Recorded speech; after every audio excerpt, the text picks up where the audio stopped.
Hoje, 3 pontos. Números 21. Os filhos de Israel partiram do Monte Or pelo caminho que leva ao Mar Vermelho para contornarem o país de Edom. Estavam saindo do Egito, na caminhada para a Terra Prometida. Durante a viagem, o povo começou a impacientar-se e se pôs a falar contra Deus e contra Moisés, dizendo: Por que nos fizeste sair do Egito para morrermos no deserto?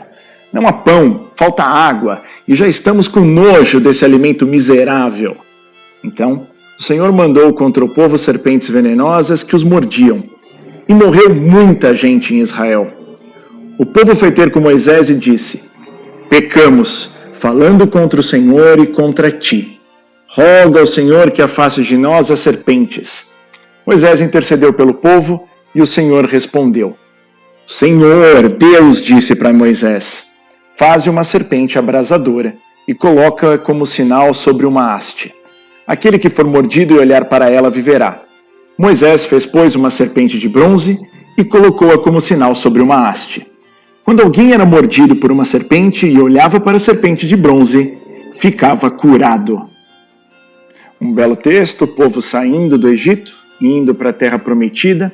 Esse caminho, pessoal, entre a saída do Egito e a chegada e depois a entrada na Terra Prometida, representa a nossa conversão. É esse o processo que na nossa vida ocorre instantaneamente.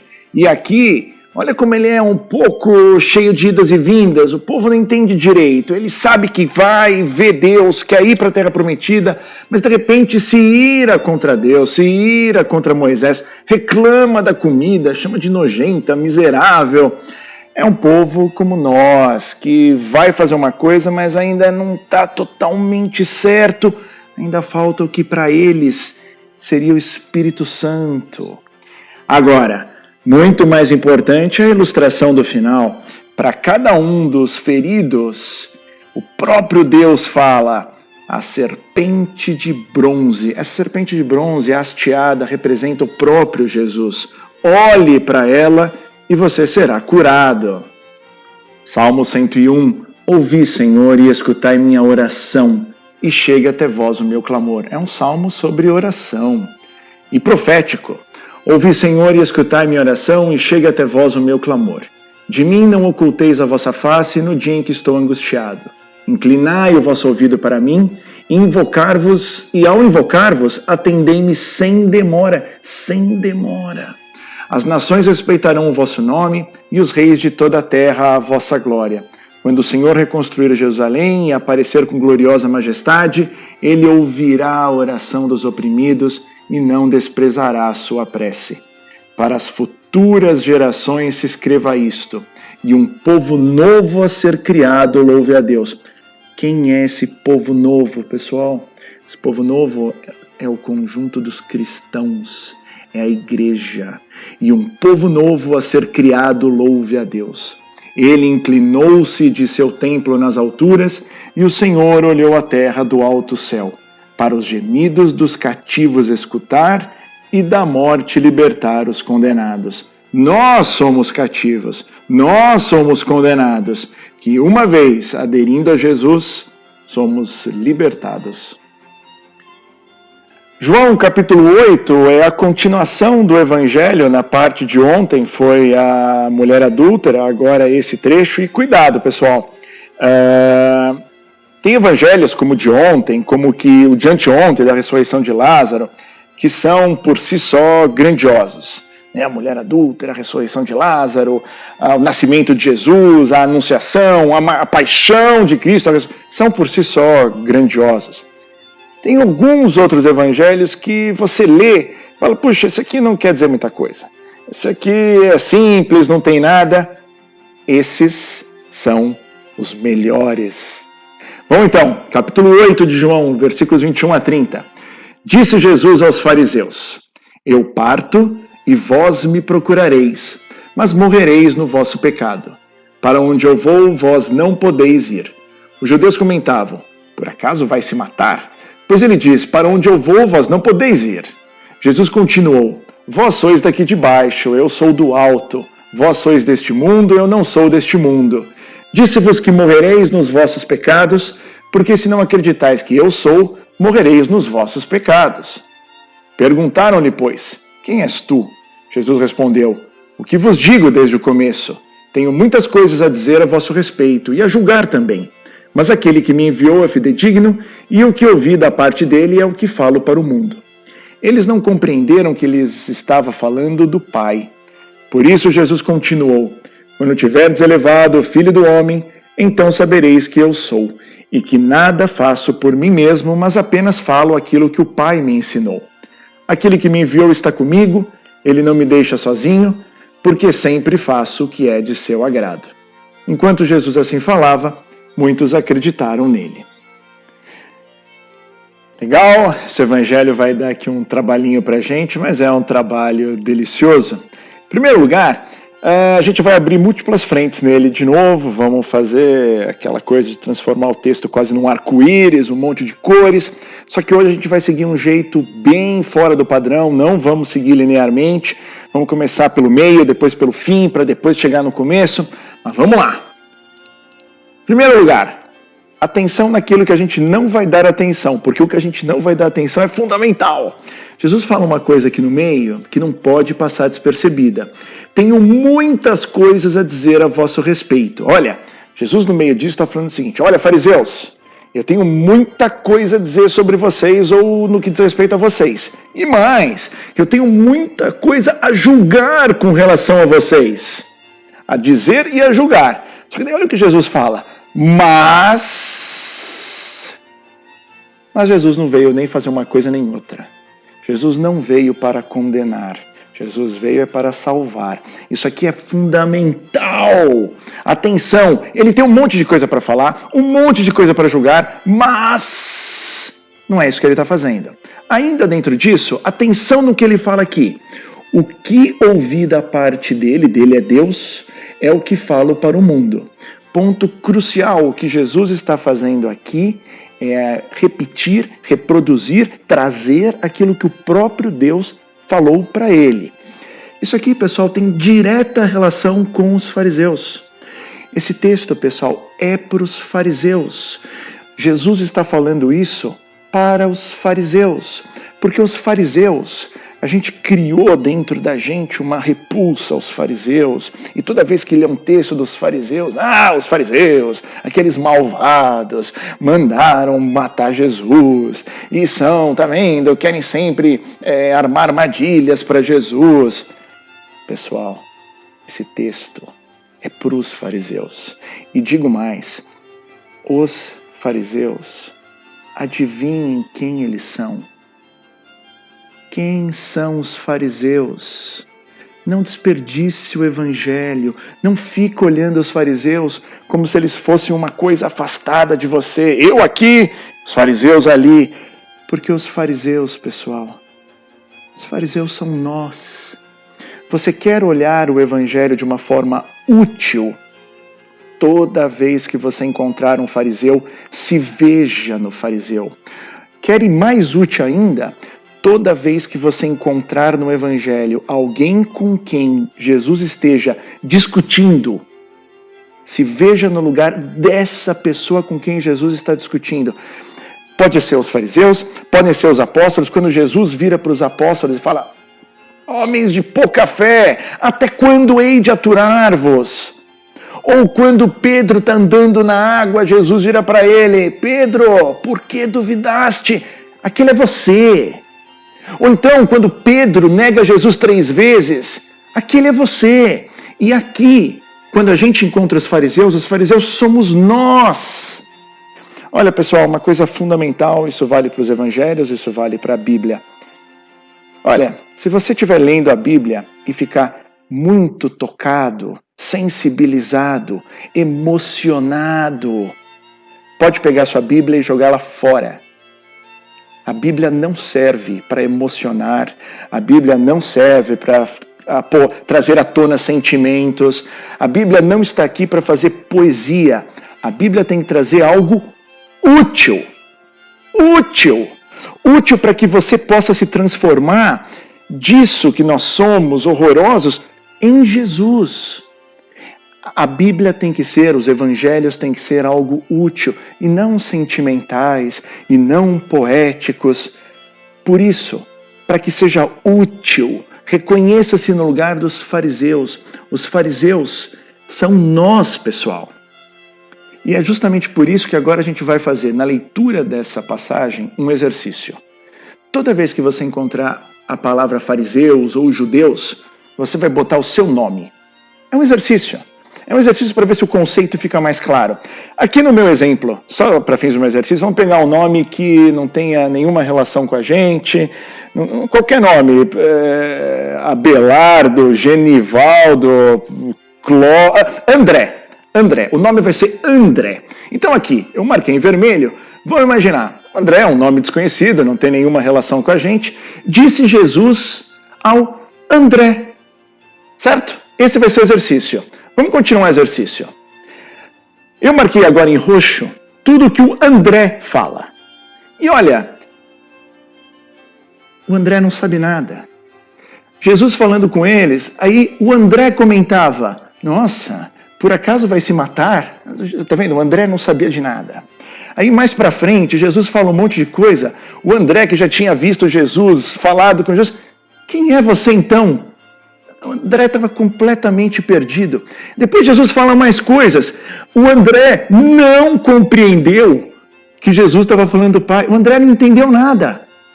Só que no final, enquanto Jesus assim falava, muitos, o André aqui no meio, acreditou nele.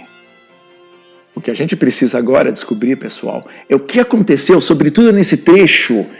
Aqui eles não estavam entendendo nada. Aqui eu ainda até me gritei. André não estava entendendo nada. Aqui aconteceu alguma coisa que o André passou a acreditar. Trecho destacado em amarelo. Atenção porque o trecho fala. Jesus diz o seguinte, lembra? Ele falou que ia partir, aí ele falou que ia para algum lugar, para onde eu vou, mas aqui ele fala, quando tiverdes elevado, elevado não é glorificado, é matado, tá? É posto no madeiro. Quando tiverdes posto, né? Quando tiverem crucificado o Filho do Homem, então sabereis que eu sou, Ele é, e que nada faço por mim mesmo, mas apenas faço aquilo que o Pai me ensinou. Aquele que me enviou está comigo. Ele não me deixou sozinho, porque sempre faço o que é de seu agrado. Leia aqui, sempre faço a sua vontade. O que Jesus disse aqui, e o André ouviu e acreditou, mesmo o André sendo um cara tão ruim, tá? O André era um cara horrível. O André era um cara que não entendia nada, mas de repente ele ouve Jesus falando, e olha, o André, ele não é menos pior que você, tá? Você que está me ouvindo, você é tão ruim quanto o André. Eu sou tão ruim quanto o André. Mas Jesus vira e fala, vocês sabereis que eu sou quando eu tiver morrido, porque é só pelo efeito da minha morte que vocês vão ser capazes de ter alguma coisa. Antes de eu morrer, vocês não são nada. E você, André, e você que está me ouvindo, e eu também, você, André, não é nada. Você só vai poder ser alguma coisa aos olhos de Deus depois que eu morrer e você aderir a mim. E nada do que Jesus faz é por ele mesmo, ele faz a vontade de Deus. Ao ouvir isso, o André acreditou. Mas agora, tendo visto como o André acreditou, a gente precisa enfrentar uma passagem que é espetacular aqui dentro desse texto. Olha, se você não está sentado, senta. Porque talvez você não tenha prestado atenção no que essa frase quer dizer. Olha o que Jesus fala. Isso aqui é uma loucura, isso aqui é uma contradição, isso aqui não tem a menor lógica. Se você não estiver lendo direito, naturalmente. Ele fala, André, você vai me procurar, mas André, você vai morrer no seu pecado. Opa, olha o que essa frase está falando. Olha, André, você vai me procurar. Jesus não está dizendo que o André não ia procurar Jesus. O André vai procurar Jesus. Só que mesmo procurando, atenção nisso, mesmo procurando, você vai morrer no seu pecado. Repito, se você não está sentado, sente-se, porque isso aqui é uma contradição de tudo que a gente ouve, de tudo que a gente pensa saber, e a gente é como André, a gente não sabe nada. O que Jesus está falando é que não adianta procurar. Você vai me procurar, mas mesmo me procurando, você vai morrer, e vai morrer no seu pecado. A gente sempre imaginou que se procurasse, puxa, se eu procurar... Não é só procurar. A questão é que tanto o André quanto a gente precisa saber o que significa isso. E agora a gente chega no grande finale do nosso evangelho. O grande finale não é nem o começo, não é nem o fim. O grande finale é esse em vermelho aqui, pessoal. Esse é o grande finale. Atenção, você que está me ouvindo. Atenção, André. Olha o que Jesus fala. Vós sois daqui de baixo. Eu sou do alto. Baixo, nós. Alto, Jesus. Vós sois deste mundo. Atenção com este mundo. Vós sois deste mundo, eu não sou deste mundo. Disse-vos que morrereis nos vossos pecados. Aqui, ó. Olha, André, você vai procurar, mas vai morrer no pecado. E Jesus disse para André que você vai morrer no seu pecado, porque se não acreditais que eu sou, morrereis nos vossos pecados. Se você não acreditar que Jesus é o Filho de Deus e que veio para nos salvar, você pode procurar à vontade. Você não vai ser salvo. Quem é esse que procura e não encontra?